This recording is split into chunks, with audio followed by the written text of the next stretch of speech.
Hi, everyone. I'm Henry DeVries with Indie Books International. I'm the CEO, the Chief Encouragement Officer, and I'm here to encourage people to write a book.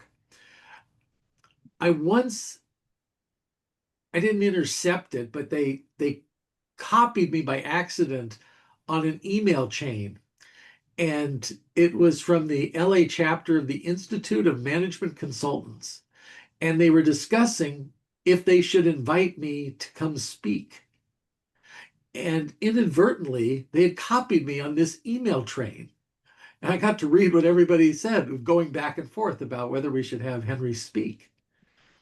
And one person said, "Oh, I've heard Henry speak before. All he does is encourage people to write books." And I thought, guilty as charged. That's what I do. And that's how I want to spend the rest of my career. Today, I want to encourage you to write your next book. David Goldman, I'm reading your next book right now in the editing process. Other people, I know you've written a book. This is the one where we talk about 9, and I'll call them easier ways to write a book. There's an easier way to write your next book than the way you wrote your last book. Or if you haven't written a book yet, you can choose one of these 9 ways to get the book done. It's certainly food for thought. And we really want to encourage people to be an authority. You're an authority expert, and an authority expert attracts right fit clients. They're not chasing after people with their consulting offer or their training offer or uh, their speaking. They're attracting people to them because they're seen as the authority expert. And one of the things we say here is you can't spell authority without the word author. And an authority is never a one and done author. An authority doesn't say everything they have to say in one book. So you need to be thinking about next book. Many of you know Mark LeBlanc, the chairman of the board, my brother from another mother, my partner here at Indie Books International. And Mark has an underground bestseller, Growing Your Business, 80,000 copies in print. We just came out with the new revised edition of Growing Your Business, and Mark is speaking and promoting that. Then Mark had a signature book, Never Be the Same. And then I said, Mark, you need a curriculum. So for years, I've been working with him on more books, Defining You. David Goldman and I worked with Mark on a book. What's the name of that book, David Goldman? I was going to see if he had one to hold Thanks up. for asking, Henry. It's bringing in the business without sounding like a salesperson. And you're the lead author of that book. So that's another secret, co-authoring books. Mark, we did Defining You with Kathy McAfee, and we co-authored that book. I'll talk more about it. It was the great Ken Blanchard uh, in Amazon's top 10 business authors of all time. Um, he said, Henry, I never wrote a book. I said, I said, you've got 50 in print. He goes, no, I co-authored 50 books. Even the 1 Minute Manager co-authored with Spencer Johnson. He says, I know what I know. I want to know what other people know. And the other thing is he wanted other people's platforms. That's how many people you reach with your social media and your writing and your speaking. He wanted their platforms to help promote the book. Mark said when he got to 5 books, he noticed something different was happening. When he would speak and when he would have 5 books at a table, uh, people wanted to talk to him about the different books, which are the best ones. It really made a difference. When we started Indie Books, I decided to do a book a year. Actually, I'm ahead of that pace. I have authored 20 books. I have published 200 books where I've been the co-author, editor, publisher of those books in the last 11 years. Devin and I are co-authoring a book right now that's coming out soon. And so obviously I'm not doing one a year. I think my pace now is 2 to 3 a year because it works. The authority expert position works. We get 90% of our business, and we've been growing. We've been growing 30% a year for the last 2 years because people are coming to us. They're sending people our way. We're attracting people. And that's what we wanted to share with you today. So, um, Devin, if you would monitor the chat, please. And if anybody has a question and they want to put it in chat, and then Devin, just speak up or I don't want to say interrupt, but speak up and jump in and say, Henry, we have a question. That way I can focus on the presentations and not multitask because I'm a man and we can't multitask. So that's just known.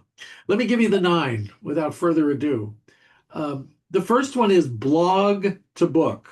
I nicknamed this the Julia and Julia approach. If you saw the movie about the woman who decided to blog about cooking the entire Julia Child's cookbook, and she got such a big following from that, she wrote a book about it, and the book became a movie starring Meryl Streep and Amy Adams.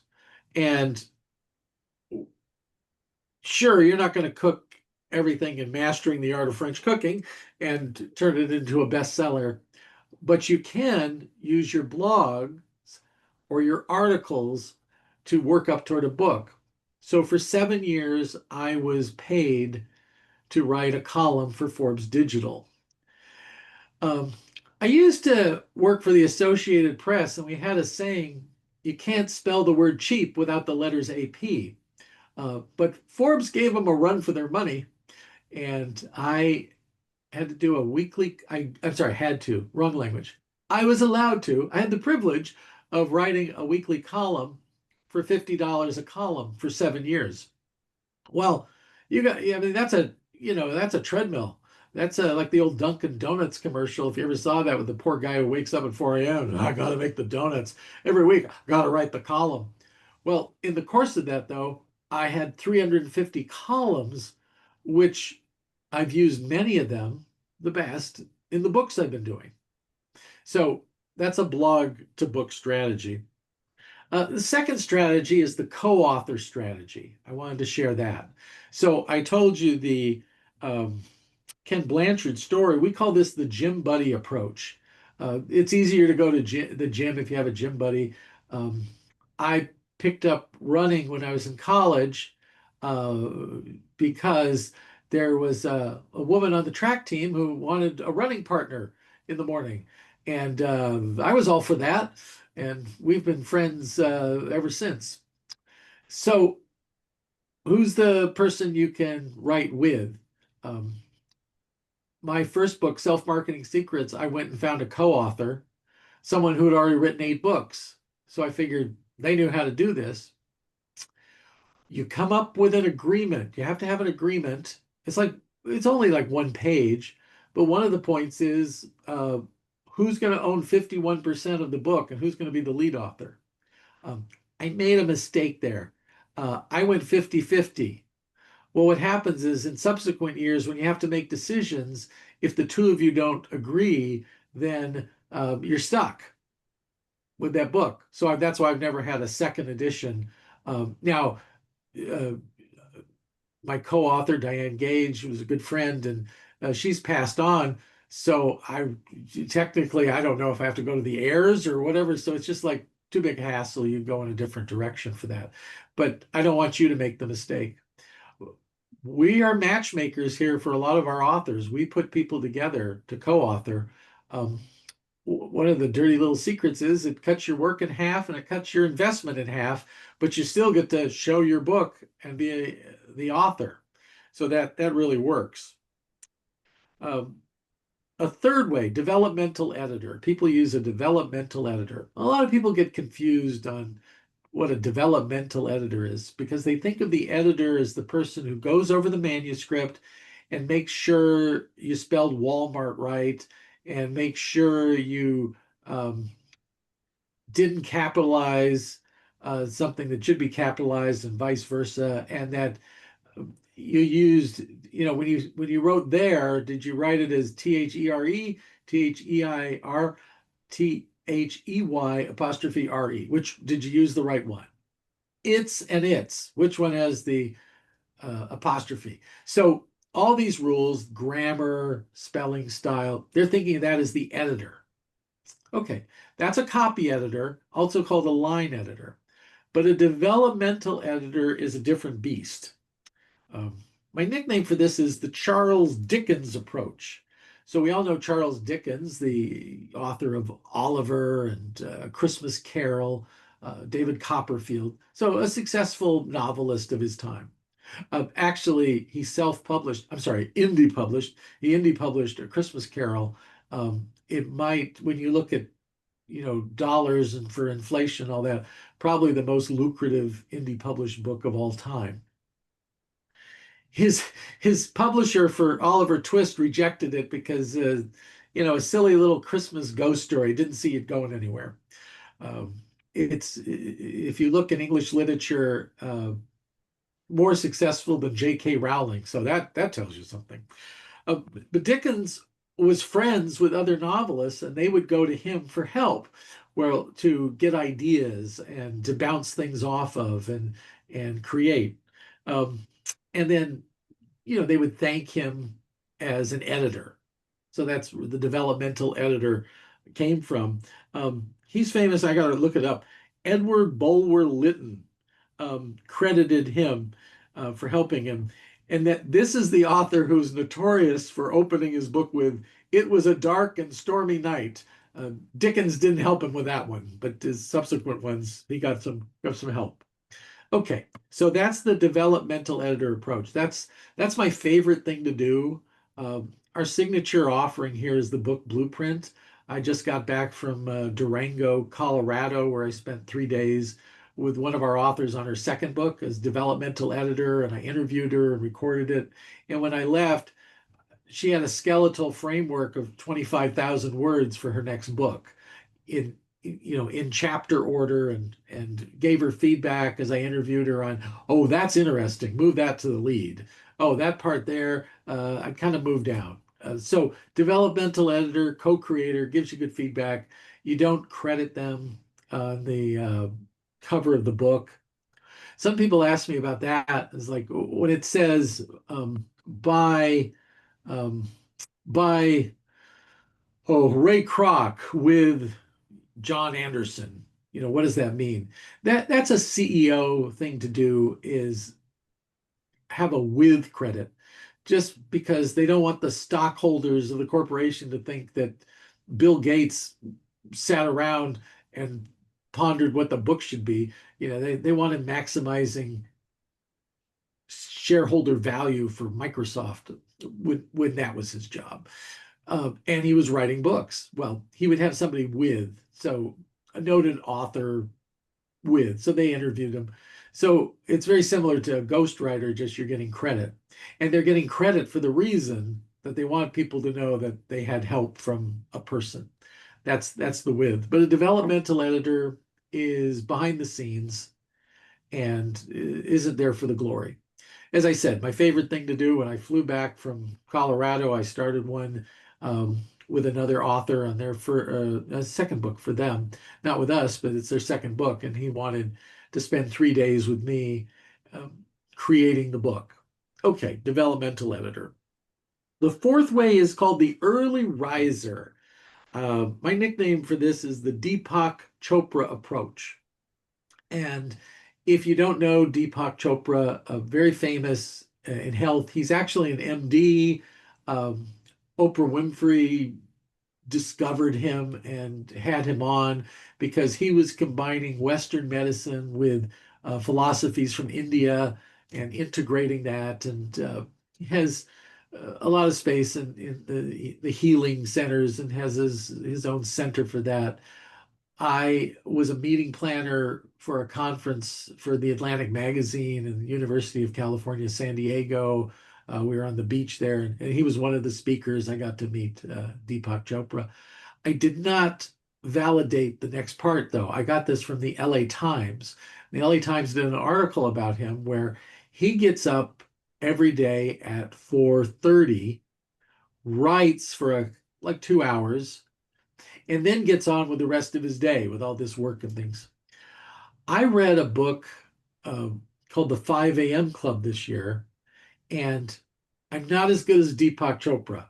I get up every day at 4:45 a.m. I exercise for an hour. I'm sorry, for an hour, 20 minutes of exercise, 20 minutes of reading a book, 20 minutes of meditation, journaling, prayer. And then I hit the ground running at 6. And I love 6 a.m. to 9 a.m. It's 3 hours where nobody wants to talk to me. And I can write and I can create. And then I get on with the rest of the day and do what a CEO of a publishing company has to do. So, meet with lawyers and talk to bankers and attend team meetings and read manuscripts, all those things, that other stuff. But the creativity, the pure creativity in the morning. Now, some people, when they hear this idea, are so appalled. One author I met with for dinner this month, I told it to him, and he said, "So when do you start your day?" I said, "Well, 5 a.m." He says, "When do you end it?" I said, 5 p.m. He said, "This is a scam. They're getting you to work 12 hours a day." I just smiled. Um, I love that time to myself and to be creative and be the writer. All I've ever wanted to be in life is a writer. If you know, David would know this singer, um, Lou Rawls. Lou Rawls was a famous singer, kind of R&B soul kind of singer, and he talked about his life as a successful singer and all the meetings he had to take, contracts he had to review, publicity, photo shoots, travel. And he said, at the end of the day, they let me sing because all he really wanted to do was sing. But you have to do a lot of these other things to get going. And Indie Book started because of a conversation with Devin and I. And we said, well, I could be a ghostwriter, but you know what would be more cool than being a ghostwriter? Being a publisher. And that's how Indie Books got formed 11 years ago. So, early riser, maybe not for you, but it works for Deepak Chopra and me. Oh, that's Henry, remember what we said by not putting your name and Deepak Chopra's in the same sentence? Okay. Uh, the next one, 5. I call this Boo, I'm a ghostwriter. So it's getting a ghostwriter. Uh, I don't recommend it for a lot of agency owners and consultants. I think it's a lot more expensive than you need to pay, and a lot of you would not be happy with the book at the end, that you didn't feel you wrote the book. If you're the CEO of a large company, it's malpractice if you take the time to write a book. One CEO, I don't really think this is fair. And I said, well, what do you mean fair? And he goes, well, my name's on this and I didn't do it. I wrote it. And I said, oh, and he's a home builder. I said, let me ask you, Buck, homes are you going to build this year? He said 1,000. I said 1,000 homes. Wow, your arms are going to be so tired all that hammering and painting. He said, don't be silly. Cause 1,000 to be. I said, like you're causing this book to be written, and I'm just your tool. So just think of me as your tool, Buck. And that got him through that. I had a phone call one day, and someone said, is this Henry DeVries? I said, yes, it is. Henry DeVries, the ghostwriter? I said, well, yes. He says, well, my story takes place on Halloween night in an old mansion during a thunderstorm, and they're having a seance to reach the spirit of the deceased owner. And I said, whoa, I'm going to have to stop you right there. I'm not that type of ghostwriter. A business ghostwriter is someone who interviews a person, collaborates with them on the ideas and the outline, and then does the heavy lifting of writing the book. And the trick is to write it in the tone and voice, as we say, of the author. So when someone reads the book and then meets the person, they feel they've met the same one. Many ghostwriters want to put their style into it. I made that mistake with the first piece of ghostwriting I did. I was at a large advertising and PR agency. I was second in command. And to promote the agency, I wrote a bylined article, so her name on it, and got it published in the local business journal. And someone who read it called up and said, "Hey, that article by Ronnie, great article by you." I said, well, he goes like, "That was you. That was your voice. I could just hear it as I read it." He said, I said, "Oh, I should have written it in Ronnie's voice." He said, "Right." So that's something that I pursued my career, is how to write in other people's voice so it sounds like them. Um, when I started to interview people, one one large business owner where I was ghostwriting for him, and I interviewed him, and then I would, as he told me his story, then I would ask, "Oh, well, then when did this person show up?" And he goes, "Oh, well, yeah." And I said, "And when did that bad thing happen?" "Oh," he said, "how'd you know all this?" I said, "I've done this 200 times. The stories tend to have a same theme to them." And just drawing that out. But we want it in your words. This person loved chess and was obsessed with math from an early age. Everything to him is a math problem. Where a lot of people are like, "Oh, math problems." He's like, at school, "Oh, goody, we get to do math problems today." Okay. A person who says that has a different way of looking at the world than certainly me.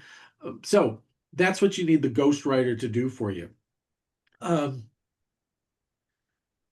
Ghosts are invisible. They usually get thanked in the acknowledgments. I want to thank my editor, Henry DeVries. Um, so a lot of times that was really ghostwriter, if it's like the CEO of a company. But agency owners, a lot of these are creative people. A lot of times I get them set up as a developmental editor. I'll do my book blueprint where they have a skeletal framework to work from, and then they'll write it, and I serve as their editor where they bounce things off me. And I'll tell them, "Well, that worked. This didn't work. Uh, this was great. This confused me." So writing is a team sport. You need feedback. Um, and we'll get to that more in a minute. So let's go interviews to book. I call this the pharma CEO approach. So during COVID, remember COVID? Remember Friday the 13th in March when everything shut down? Well, during that year, a Vistage chair who was a business advisor to very large companies said, "Henry, I need you to do something for me." And I said, "Okay." He says, "I need you to help a CEO write a book." He says, "But here's the challenge. He's the CEO of one of the top 10 pharma research companies in the United States, and they are incredibly busy coming up with a vaccine to fight COVID. And he still wants to do a book." I said, "Got it." I said, "I'll need an hour a week from him for 16 weeks. So the CEO gave me an hour a week on his schedule, and he would come in, and I would take a chapter at a time, and I'd have a 15-minute discussion about, what the chapter would be about, what he would need to cover, what he would need to think about. And then he went for a walk in the woods with his smartphone and set it for an MP4 recording. And then he would email me the recording. I would transcribe it and edit it. And we had a 16 chapter book done. Now, he didn't want to publish the book. So this was strange too. And he says, "But what I want to do is use these chapters for speeches I'm asked to deliver, or when I'm asked to contribute an article. It's what do you want to say? It's arrows in the quiver. It's food in the pantry, the larder. So we've got something to go to." And because very busy, he didn't have time to think about it, but he didn't want to lose the opportunities. And in the position he was, He was an authority in his industry. He was a leader, and I think he also had several degrees. So I needed to be the ghost in the background there. But I was just his tool to get it done in an efficient way. Now, you can do the same thing. You can have somebody interview you, take the interviews, transcribe them. That will give you a rough pass of a book. Here's the secret: you can speak at 250 words a minute. If I put you in front of a typewriter, you're going to average 25 words a minute. It's 10 times faster and easier to talk the book into existence. Now, it's not perfect prose, but it's a first rough draft, and the magic is in the rewrite or getting an editor to rewrite it for you. Since it's your uh, your mutterings, no, your words. It gets the feel of your words. A lot of times that energy gets sucked out of you when you're at the keyboard at that 25 words a minute. And you've got some people on your shoulder. One is your fourth grade English teacher, and there's some other, the Buddhists also call it monkey mind. There's somebody talking all the time. Well, is that really the smart way to say it? Who's going to believe you? Why should you? This isn't perfect. Yes, that's that little voice in the back of your head. Um, we think it, but when you're just speaking, it's not engaged because you're using your brain power to articulate these things. So interviews to book, the pharma CEO approach. That's what I recommend you do. 7 is podcasts to book. And I call this the Jody Katz approach. Jody owns a marketing communications agency in New York City, and she has a niche. Oh, by the way, everybody, if you hear Henry talk, he's always talking about the niche, the niche. To paraphrase one of my authors, I deliver the niche slap of truth. So you got to have a niche. Uh, it's going to go, more people are going to be interested in what you have to say if you're focusing on less people, but you're more specifically targeted to them. I digress. But Jody was targeted at the beauty industry, and she wanted to find some way to have more relationships in the beauty industry. So, another secret here, it's all about relationships. If you haven't discovered that in business yet, niche and relationships. Somebody said, Henry, I heard you speak 7 years ago, and you said the same thing. I said, yeah, I'm going to say it 7 years from now. It is the truth, and the truth doesn't change. Okay. So she had a niche, the beauty industry, and she had a weekly podcast, and it invited every executive in the beauty industry she could. And she just asked them about, what was your dream when you were growing up? What did you dream of being? And how did you get to be in this position you are now? And what advice would you give other people who want to be in the beauty industry? Um, Award-winning podcast turned into a TV show slash podcast. And she made all these relationships. And hey, surprise, when she had all these relationships, a lot of people said, oh, well, could you bid on our account? Or could you handle this project for us? Or could you be our agency? So David uh, David Goodman gave an example of this early on when I asked him a question. So we teach you should pause 3 seconds for dignity and say thank you for asking, and then go forward. So that's what she did and landed a lot of accounts.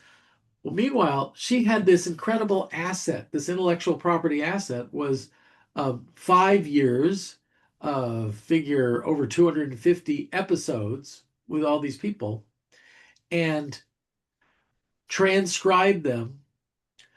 She took an extra step and then looked for connections, looked for how did they sort, and what were the major themes that came up over and over again.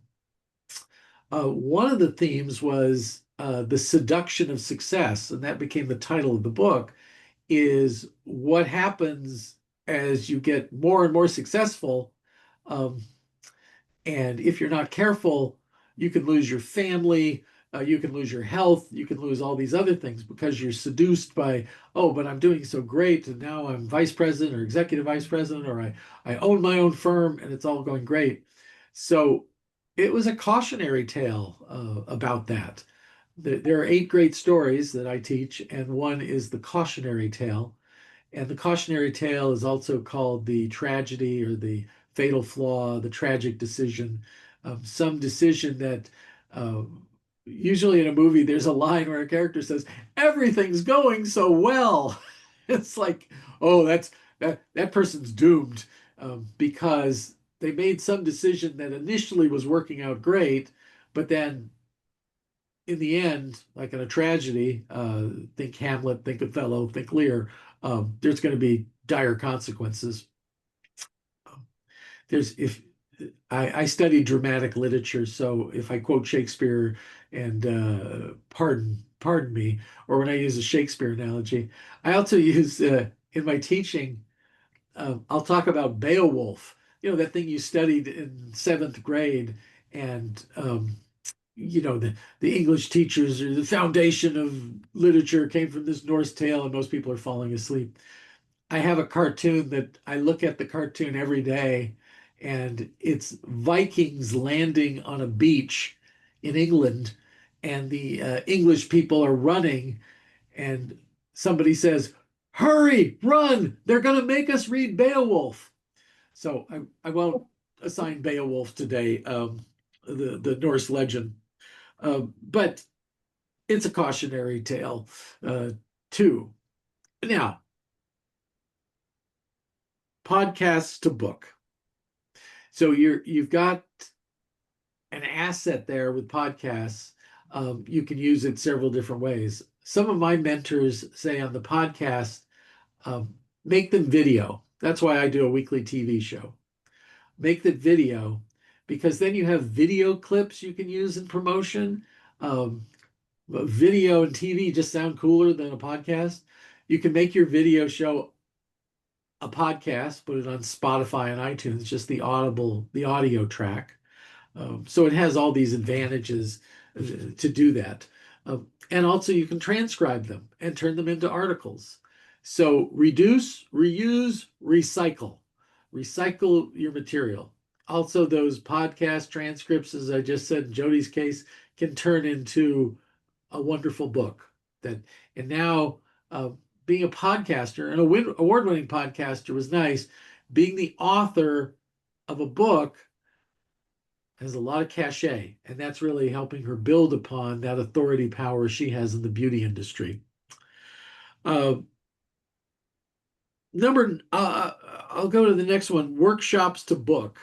Um, I nicknamed this the Tony Robbins approach for the great all the workshops that Tony Robbins did and built his career, and then went into books, that information in books, and then in even video and all sorts of things.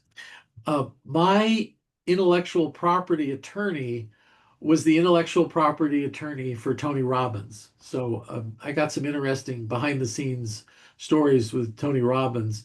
I also covered him for, I had an assignment from a business magazine that they wanted me to talk about this Tony Robbins when he was just up and coming and famous for workshops where he taught people how to walk on fire, walk across fiery coals.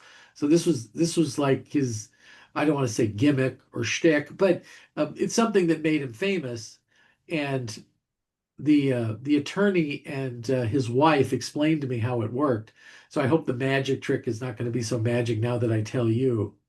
The trick is they would have that outside of a hotel, and there'd be this big grassy, a lawn with lots of grass, and they would wet it.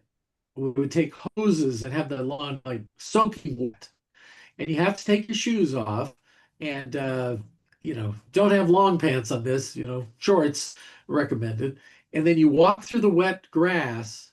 Now, when the coals have been burning and are a certain, you know, doneness, the charcoal, where it's all just kind of gray embers, but incredibly hot. But as soon as your wet foot hits the ash of the coals, the ash sticks to your feet and it insulates your feet from burning. And then as you keep walking, you're getting more and more insulation on your feet until you get to the end of it. And then you get on wet grass and it gets all the ash off. So that's like, the fire walkers from thousands of years ago, they had learned to do this.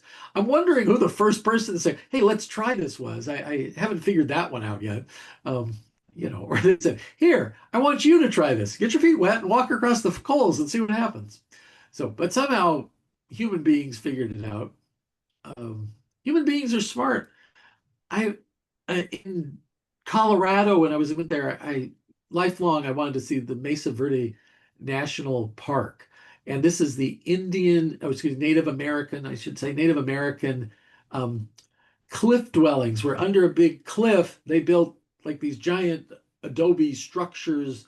They called one a palace, but there was all sorts of things, and I always wondered how that worked and how they survived and all this, and the ranger told me. He said, "Have you heard of the Three Sisters?" And if you know anything about plant-based diets and all this, the Three Sisters are beans, corn, and squash. You combine those, it's a complex protein, and the people up there flourished for 100 years um, growing that. And then the other question people ask the Rangers, where did they go? And he goes, they're still here. They're called the Hopi. They're called other tribes. They just moved off from this and spread out in the Southwest. And the Park Service lets them come back, no charge, because this is a holy place for them. So they, pay respect to their ancestors and all that in this place. But the point I was making was the Three Sisters, and where did that knowledge come from? Well, the corn came up from Mexico, and the knowledge from there, and throughout Central America, they still people who have diets consisted of the Three Sisters and do well with that. Um, Amazing what you can learn when you're looking at this.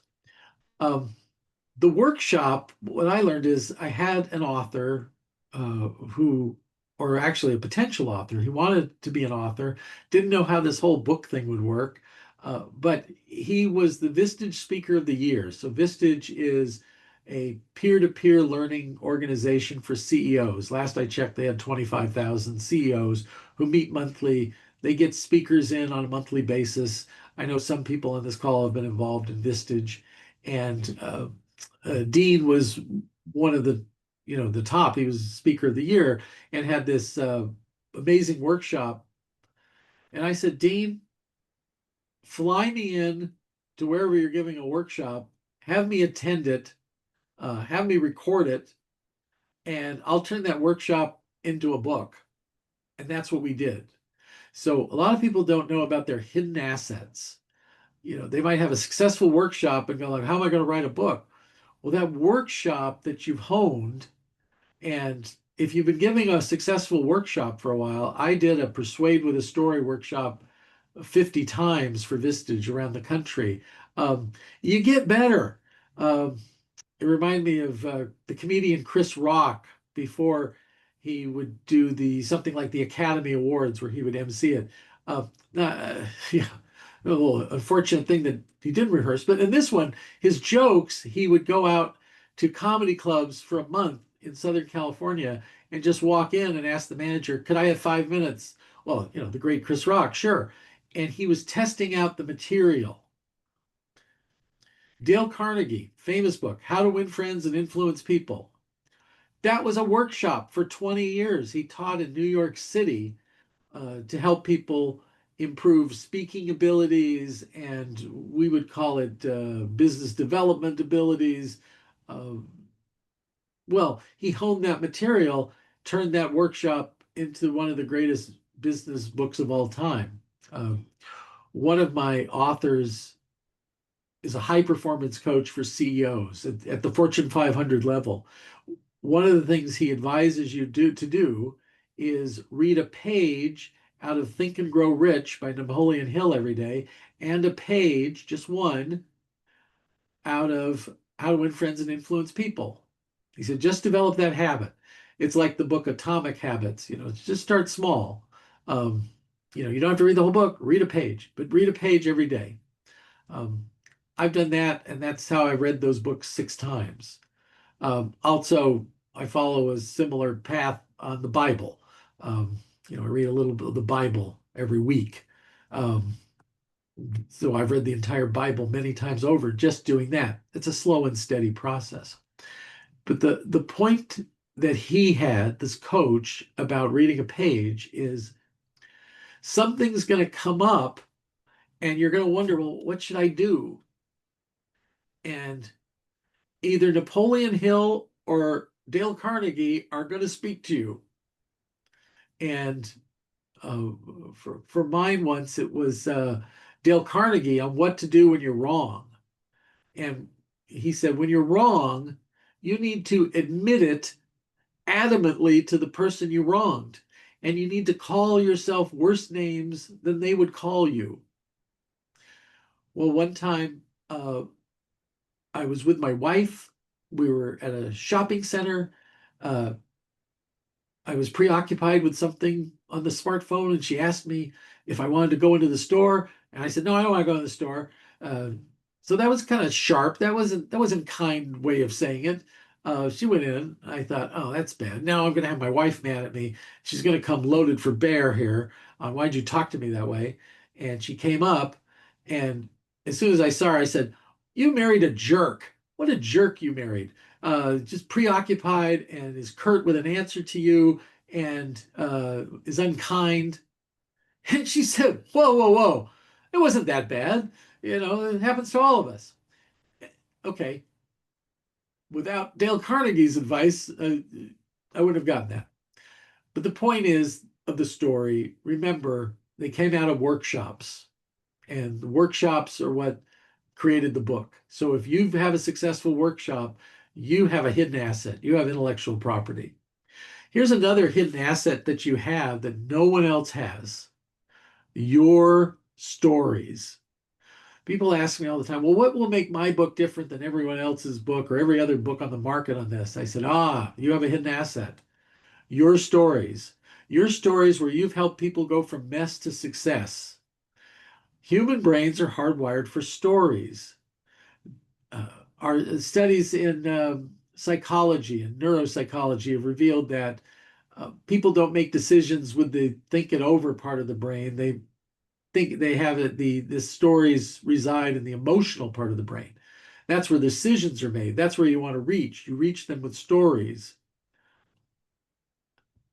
What could you do to put your stories into the book? You're not the hero of the stories. This is more complicated, but you're not the hero of the story. Your client, the person you helped, make them the hero of the story. It's their hero's journey through the story. You're the mentor character. They're Luke Skywalker. You're Yoda, or you're old Ben Kenobi. You're giving them the advice, and by following your advice, they succeed in the end. Those are the stories you want to be able to tell. The last one is it's retreats in a cabin.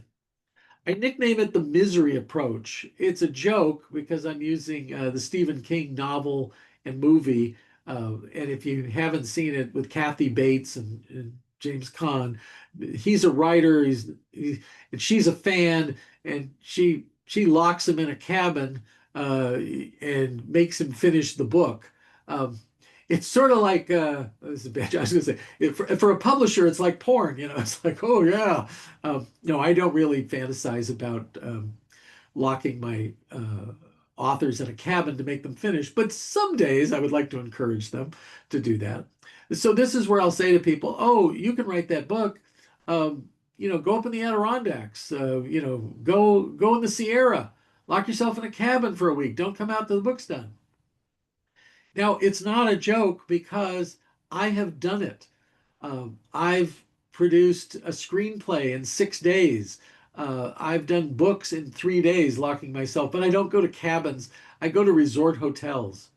Um, I like the Marriott ones that are near water. but for 3 days, I don't shave.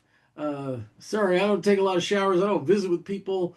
I get food, food brought in, and I'm just barreling as long as I can to get a book done. It's amazing that you can get a book done in a weekend if you locked yourself away. Now, one author I suggested this to said, "Well, that's not a good idea for me." I said, "Why not?" He says, "Well, because I'd turn on the TV and watch things I'm not supposed to watch." So we'll just leave it at that. So it's none of these ideas are for everybody. But of the 9 ideas, blog to book, co-author, developmental editor, early riser, uh, ghostwriter, interviews to book, podcast to book, retreats in a cabin or workshop to book, are there ones that would be easier for you to write a book or to write your next book? So we have 8 minutes. So in that 8 minutes, I'm going to open it up to questions. Does anybody from the floor and help me? You can, Devin, maybe you put this on, what is that, the Brady Bunch view where we see all the squares. Um, I would also accept Hollywood Squares as a reference. And maybe I need to do that for me. But so I need to do it for my screen. Oh, that didn't work.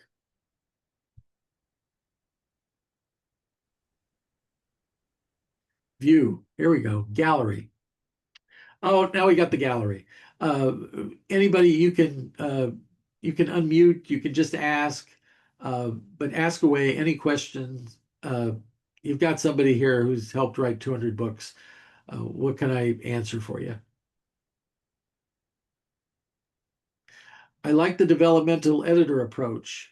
Um, Brandon, and fight on. You've got your SC cap on today. Have you written a book yet, Dr. Hamilton? Yes and no.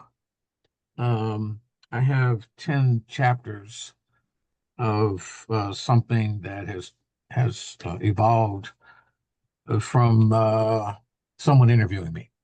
Okay, so you're One of on my the path. students. Yeah, you're doing Yeah, one of my. interviews to book. I'm pretty much coming out of that. The person that interviewed me was a student, and as I introduced myself to the class, he was quite fascinated. So he asked me to stay after, and he interviewed me. I kept asking him, "Where is this going?" And he said, "I don't know. You're just so interesting. I don't know what I'm going to do with it." So I took that and created a timeline. You mentioned that earlier, the timeline. Yeah. So as I filled in the blanks of the timeline, I ended up writing like maybe a 40, 50-page autobiography. So I walked through my military career, I walked through the various consulting jobs I've had, the various degrees. I have 5 college degrees, so I went through each of those and what decisions were made. And then I said, wait a minute, you and I have talked about this before, turning it into a book. Devin and I talked about it in one of the management consulting conferences. And I did what you just talked about. I just locked myself in the apartment one day, in the house one day, in my office. I'm in my office, a part of my house now. And I said, write a book. You're going to walk out of this weekend with a book, 10 chapters, 100 pages, just a quickie, what I call like an airport book. Yeah. And the first draft was interesting, focusing like that. But then as I read it, it didn't resonate with me just yet. So I've been now in research mode, looking at different details that I feel will make it more credible. Yeah. So you're not asking the question, but I'll answer this one. A developmental editor um, can charge you a few $100s for a review and a conversation. They might charge up to $3,000 to work with you and review it on a weekly or every other week basis. So Right. that's also they're like your gym buddy where you go there and you have some accountability because Yeah, I should have answered it for you. You're right. I need brainstorming with someone that that's is what you is need. Yeah. professional at this. Yes, yes. And my recommendation is find somebody who's already written a successful business book, because some Mhm. people, not everyone deserves to give feedback.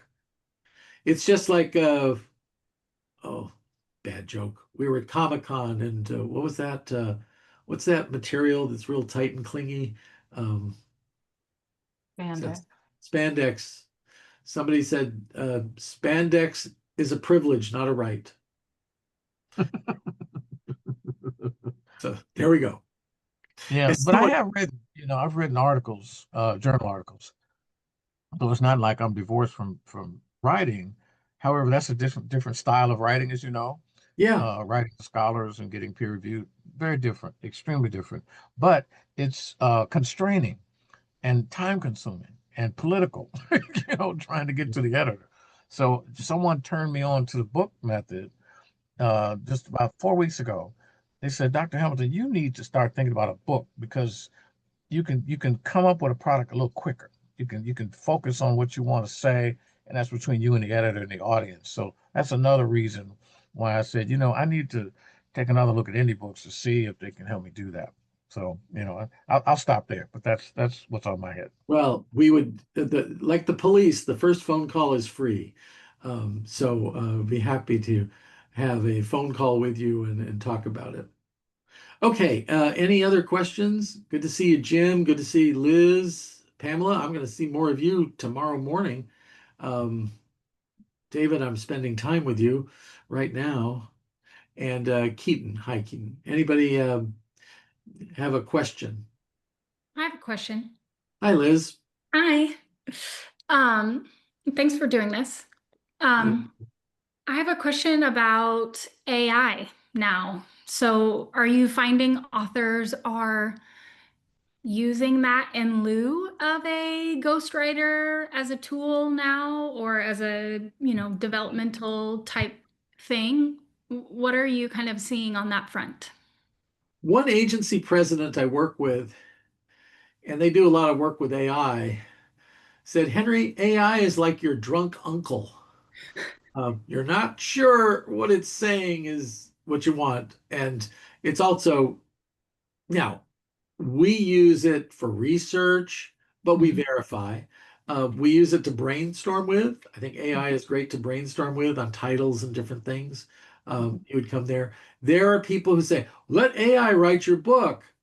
Um, well, a lot of problems with that. AI Mhm. hallucinates. It means well, but because of the algorithms, it will Mhm. speculate on things. And then if you check it, there's a very funny exchange from a podcast, but they keep checking, and AI says, "Oh, I'm mistaken," and then something else. You know, well, I'm under a lot of pressure here. He said, "How are you under pressure, ChatGPT?" A lot of people want answers. It's like, wow, this does sound like a human being. It was giving excuses on why it was wrong.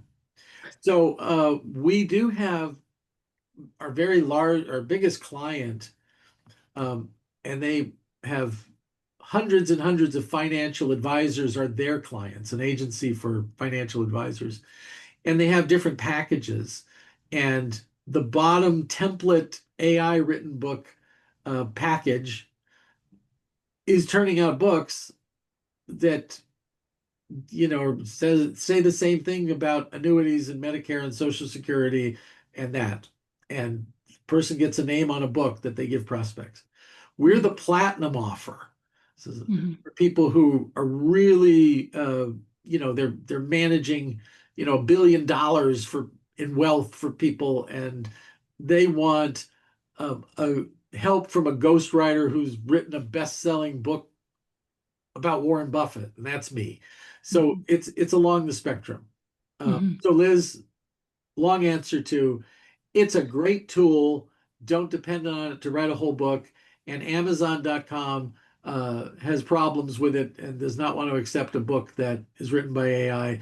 We had to put a policy for all the people who work with us where they sign that they'll use AI only for research, and they will also disclose to us that they used AI for research on something. Mm. That's great. Okay, cool. Um, so that's it for today. That's a wrap. Thanks for being on the show. So we're going to do one next month on how to be a thought leader, all our research on different things you would do to leverage your book.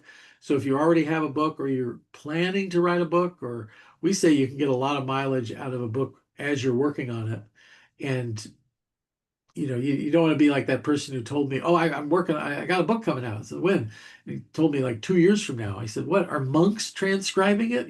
What's taking that long? You can, without being a crazy person who locks themselves up in a cabin for a weekend, you can write and get a book published in 6 to 12 months.